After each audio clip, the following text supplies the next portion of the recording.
American Constitution only applies to the United States, and that the UN is actually more influential around the world. And then he says to me that they want to make the arguments that the UN, based on UN rationale and thinking, and that led to a larger discussion. And the reality is that they're making the arguments based on atheism.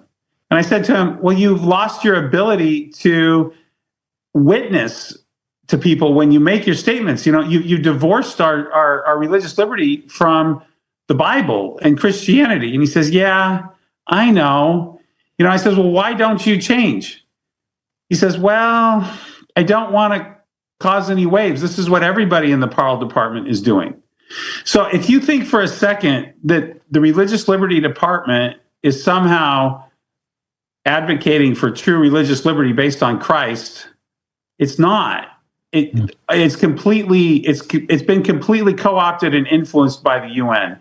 And I saw that not based on the statement in particular, although certainly I agree with everything Conrad said, but I see that in all aspects of religious liberty. I see that in all aspects of what our religious liberty departments are doing. And the only time I see anything different is when you have somebody at a church who's maybe the local religious liberty person who cares a lot about America, who's maybe, and they haven't gotten the memo yet.